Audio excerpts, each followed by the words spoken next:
পাগলামি টান ছিল, সেই টানের জন্যই সবাই পাগল হাসান নামে ডাকতে শুরু করেন। তাকে সিলেটের গর্ব, সুনামগঞ্জের রত্ন এবং দেশের সম্পদ বলে আখ্যায়িত করা হয়। পাগল হাসানের জন্মস্থান সিলেট বিভাগের সুনামগঞ্জ জেলার শিমুলতলা গ্রামে। তার অসংখ্য গান মানুষের ভালোবাসায় পরিণত হয়েছে। প্রায় 1400 গান এখনও সংরক্ষিত আছে, যা এখনও গাওয়া হয়নি। অসংখ্য গানের স্রষ্টা তিনি, লিখেছেন, সুর করেছেন এবং গেয়েছেন। অনেকগুলি গান বিশ্বব্যাপী জনপ্রিয়তা লাভ করেছে। আসমানে যাইও না রে বন্ধু, দূর আকাশে চাঁদের পাশে ঝলমল করে তারা, পাপিষ্ঠ বান্দা, জীবন খাতার প্রেম কলঙ্কের সহ বেশ কিছু গান প্রাণপ্রিয় হয়ে উঠেছে, মানুষের সুরে সুরে ভাসছে।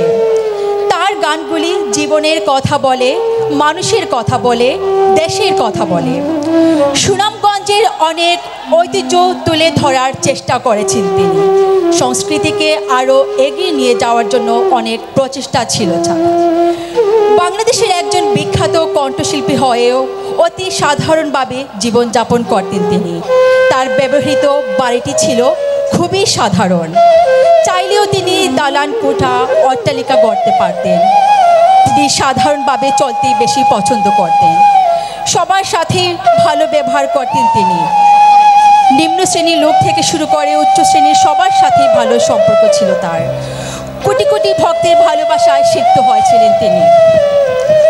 কিন্তু আসমানে যাইও না রে বন্ধুর মতো দূর আসমানে হঠাৎ হারিয়ে গেলেন কোটি ভক্তের সেই পাগল হাসান। 2024 সালের 18 এপ্রিল বৃহস্পতিবার সকাল 7 ঘটিকায় এক মর্মান্তিক সড়ক দুর্ঘটনায় না ফেরার দেশে চলে গেছেন পাগল হাসান। সুনামগঞ্জের দোয়ারা বাজার থেকে ছাতকের দিকে নিজ বাড়ির উদ্দেশ্যে সিএনজি করে ফিরছিলেন। সিলেট সুনামগঞ্জ মহাসড়কের সুরমা ব্রিজের পাশে হঠাৎ করে একটি বাস নিয়ন্ত্রণ হারিয়ে পাগল হাসান বহনকারী সিএনজিকে ধাক্কা দেয়। সেই বাস ও সিএনজির মুখোমুখি সংঘর্ষে ঘটনাস্থলেই মৃত্যুবরণ করেন দেশবরেণ্য বাউল শিল্পী পাগল হাসান। শোকের ছায়া নেমে এসেছিল পুরো দেশে। তার এই মর্মাহত দুর্ঘটনায় তার কোটি ভক্তরা কেউ মেনে নিতে পারেননি। যে সুনামগঞ্জে তার গানের ভূমি, সে সুনামগঞ্জে তার মর্মান্তিক মৃত্যু। গান পাগল পাগল হাসানের চিরনীরবতা কেউ মেনে নিতে পারেননি তার সহশিল্পী ও সংস্কৃতি কর্মীরা। সবার মুখে মুখে ছড়িয়ে পড়েছিল তারা একজন গুণী শিল্পী হারিয়েছেন, একজন দেশরত্ন হারিয়েছেন। শুধু নিজ জেলা সুনামগঞ্জ নয়, তার এমন হৃদয় বিদারক ঘটনায় পুরো বাংলাদেশ স্তব্ধ হয়ে গিয়েছিল। আবেগে আপ্লুত হয়ে অনেকে কান্নায় পুরো ভেঙে পড়েছিলেন, যেন নিজের আপনজন কাউকে হারিয়েছেন। গতকাল 18 এপ্রিল তার মৃত্যুকালের 1 বছর পূর্ণ হয়েছে।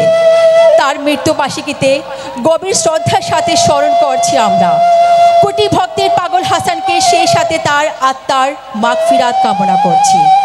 অপারে যেন সর্বদা ভালো থাকেন পাগল হাসান, যুগ যুগ ধরে যেন বেঁচে থাকে বাংলার মানুষের মনে। ধন্যবাদ সবাইকে।